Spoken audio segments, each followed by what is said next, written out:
भारतीय रुपया बना सुपरहिट, पहले ही दिन तोड़े सारे रिकॉर्ड। भारत ने फिर निभाई रूस से दोस्ती, यूरोपियन यूनियन से लेकर यूनाइटेड नेशन तक परेशान। दोस्तों, आप सभी को पता ही है कि रूस को यूक्रेन युद्ध में कमजोर करने के लिए यूरोपियन देशों ने रूस की जेब काटनी शुरू कर दी है। यानी कि रूस को आर्थिक रूप से कमजोर करने के प्रयास नाटो वालों के शुरू हो चुके हैं। प्रतिबंध लगाने के बाद इस वक्त रूस सिर्फ तेल बेचकर अपनी अर्थव्यवस्था चला रहा है और थोड़े बहुत गेहूं की सप्लाई हो रही है। यानी कि रूस का इन दिनों एकमात्र इनकम सोर्स क्रूड ऑयल और एलपीजी गैस ही है, और इसी इनकम सोर्स को नाटो वाले बंद करना चाहते हैं। आपको याद होगा प्राइस कैप नामक प्रस्ताव, जिसे दिसंबर महीने में लागू किया जाना था। तो कहा जा रहा है कि दिसंबर महीने की 10 तारीख तक ये प्रस्ताव लागू किया जाएगा, और इसी प्रस्ताव के साथ रूस की मुश्किलें भी बढ़ने वाली हैं, क्योंकि अभी तक रूस जिन यूरोपियन या एशियाई देशों को ऑफर देकर तेल बेच रहा था, अब रूस ऐसा नहीं कर पाएगा, क्योंकि नाटो वालों ने बड़ी चालाकी से रूस के हाथ पैर बांध दिए। दरअसल दोस्तों, ये जो प्राइस कैप प्रस्ताव है, इसे खासकर रूस की अकड़ तोड़ने के लिए पारित किया गया है। मतलब एक बार ये प्रस्ताव लागू हो गया तो इस प्रस्ताव में पश्चिमी देशों ने जो कीमत निर्धारित की है, उसी कीमत में रूस अपना तेल बेचने पर मजबूर हो जाएगा। और आपको बता दूं कि वो कीमत है $60 प्रति बैरल, यानी कि अरब देशों के तेल के मुकाबले लगभग आधी कीमत। ये कीमत इसलिए इतनी कम निर्धारित की गई कि रूस दूसरे देशों को कितना भी तेल बेच ले, लेकिन उसे एक भी रुपए का प्रॉफिट ना हो। बल्कि अगर रूस इतनी कम कीमत पर तेल बेचता है तो जमीन से क्रूड ऑयल निकालने का अपना खर्चा भी पूरा नहीं कर सकता। मतलब तेल नहीं तो पैसा नहीं, और पैसा नहीं तो रूस ज्यादा दिनों तक युद्ध जारी नहीं रख सकता। मतलब प्राइस कैप को रूस का दिवाला निकालने वाला प्रस्ताव भी कहा जा सकता है। अब आप कहेंगे कि रूस क्यों इस प्रस्ताव को मानेगा, वो तो अपनी मर्जी से तेल बेच रहा है। बात तो सही है कि रूस के पास अपने तेल भंडार है, लेकिन इसी तेल को बाजार में बेचने के लिए जो इन्वेस्टर, ब्रोकर, ऑयल कंपनियां और जो ट्रांसपोर्ट के लिए तेल टैंकर चाहिए, वो ज्यादातर पश्चिमी देशों के हैं। इसलिए तो रूस के हाथ बंधे हुए हैं, और भारत को भी रूस से जो तेल आयात हो रहा है, उसकी डिलीवरी ब्रिटिश कंपनियां और उनके तेल टैंकर ही कर रहे हैं। इसलिए तो ये देश प्राइस कैप को लेकर इतना भाव खा रहे हैं। बल्कि इन देशों ने भारत को भी वार्निंग दी है कि अगर भारत हमारे प्रस्ताव को नहीं मानता तो दिसंबर महीने से हम भारत को भी अपने जहाज या सर्विस नहीं देंगे। अब इस पर भारत की ओर से दो टूक में जवाब देते हुए कहा गया कि क्रूड ऑयल भारत की जरूरत है, और भारत अपने कच्चे तेल की खरीद ऊर्जा जरूरतों को पूरा करने के लिए कर रहा है, जिसमें आप हम पर दबाव नहीं डाल सकते। आपके कहने पर हमने पहले ही अपने दोस्त ईरान और वेनेजुएला से तेल खरीदना बंद कर दिया, जो कि काफी रियायती कीमतों पर हमें तेल की सप्लाई कर रहे थे। और आज जब रूस हमारी जरूरत पूरी कर रहा है तो आप उसे भी मना कर रहे हो। भारत कोई कठपुतली नहीं जिसे कोई भी अपने मन मुताबिक ना कहेगा। आप अगर हमें सर्विस नहीं देते तो हम अपने तेल टैंकर बनाकर कच्चे तेल की खरीद को जारी रखेंगे। भारत में वो क्षमता है जो ऐसे जहाजों का निर्माण कर सके। हम केवल रूस से ही नहीं बल्कि उन देशों से भी तेल खरीद जारी रखेंगे जहां हमें ठीक लगेगा। आप हमारी जरूरत को हमारी कमजोरी नहीं बना सकते। क्या दोस्तों, भारत सरकार के इस जवाब से आप भी सहमत हैं? और क्या हमें तेल टैंकर का निर्माण करना चाहिए? आपकी क्या राय है, हमें कमेंट करके जरूर बताएं।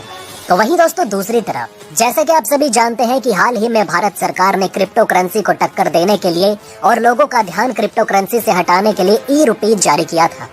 और आज इसी ई-रुपये पर बहुत ही धमाकेदार खबर निकलकर सामने आई है।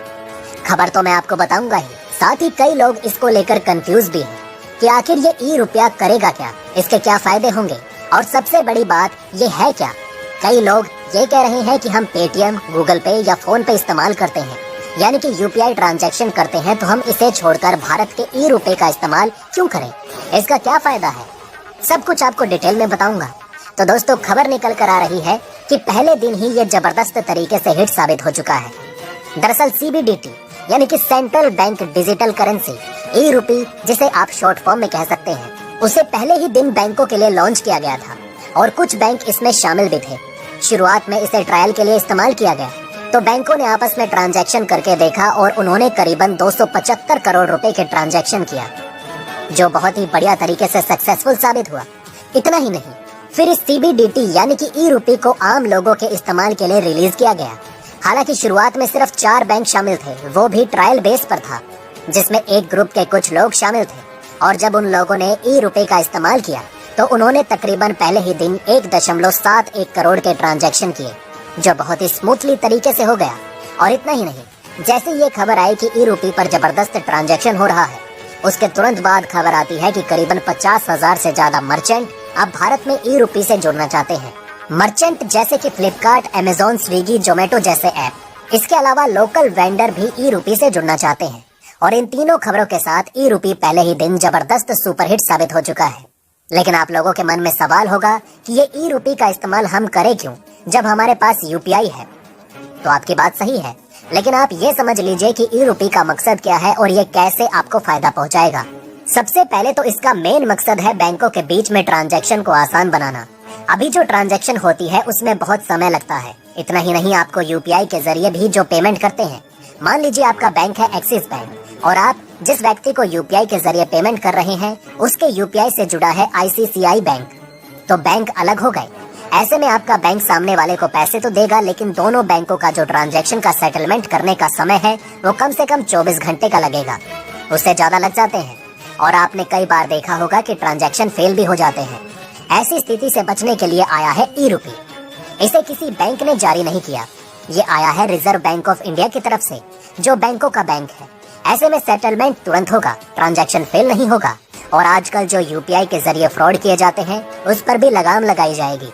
इसके अलावा सबसे बड़ा फायदा ये है कि यूपीआई जो होता है, यानी कि पेटीएम, गूगल पे, फोन पे, उसके जरिए आप ज्यादा बड़े ट्रांजैक्शन नहीं कर पाओगे। उसके लिए आपको बैंक जाना पड़ेगा और बैंक से पैसा ट्रांसफर करना पड़ेगा, जिस पर बैंक अपना चार्ज लेगा और उसके बाद आपका पैसा पहुंचाने में समय भी लगता है। लेकिन ई रूपी के जरिए ये खेल नहीं होगा। ई रूपी इंस्टेंटली बड़े से बड़ी ट्रांजैक्शन को एक जगह से दूसरी जगह तुरंत भेज देगा। बस सबसे बड़ी बात, आप इसके बाद कितनी भी बड़ी ट्रांजैक्शन करो, बैंक आपसे पैसे नहीं लेगा, किसी भी प्रकार का चार्ज नहीं लेगा, क्योंकि जो ये ई रूपी है ये बैंकों का नहीं बल्कि आरबीआई का है। इसलिए ई रूपी हम सभी के जीवन को आसान बनाने आया है। वैसे दोस्तों, आप इसका इस्तेमाल कैसे करेंगे ये आप सोच रहे होंगे, तो बड़ा आसान है। जैसे फोन पे, पेटीएम या गूगल पे जैसे ऐप होते हैं, ऐसे ही सरकार इसका भी ऐप लेकर आ रही है, जिसके अंदर आपको एक डिजिटल वॉलेट मिलेगा, जिसमें आप अपने पैसे रख सकते हैं और उसी के जरिए पैसे भेज सकते हैं या मंगवा सकते हैं। यानी कि इसे चलाना इतना ही आसान होगा जितना कि फोन पर गूगल पे या पेटीएम को चलाना। वहीं आपको ये भी बता दूं कि आम जनता को इससे फायदा होगा और साथ ही हमारी इकोनॉमी को बहुत ज्यादा फायदा मिलने वाला है, क्योंकि जो भारत के जो काम करने वाली देसी और विदेशी कंपनियां हैं वो ये कह रही हैं कि इसे करके भारत ने हमारा काम बहुत आसान कर दिया। क्योंकि जो कंपनियां होती हैं उनका ट्रांजैक्शन बहुत बड़ा होता है, 10 करोड़, 30 करोड़ से 50 करोड़ तक का। और दोस्तों, ये फोन पर गूगल पे या पेटीएम के जरिए भेज नहीं सकते, तो वो बैंकों का सहारा लेते हैं और बैंक इसके बदले में उनसे बड़ी मात्रा में चार्ज लेता है। इसके अलावा इन्हें कैश मेंटेन करके रखना पड़ता है। लेकिन ई रुपए के आने के बाद कंपनी ये कह रही है कि एक तो हमारी ऑपरेशनल कॉस्ट कम हो जाएगी, खर्चा कम हो जाएगा, दूसरा हमें कैश मैनेजमेंट नहीं रखना पड़ेगा और कैश का जो इंश्योरेंस करवाना पड़ता है वो पैसा भी हमारा बचेगा। यानी कि भारतीय जनता के साथ साथ भारत में काम करने वाली देशी और विदेशी कंपनियों का काम भी आसान हो जाए।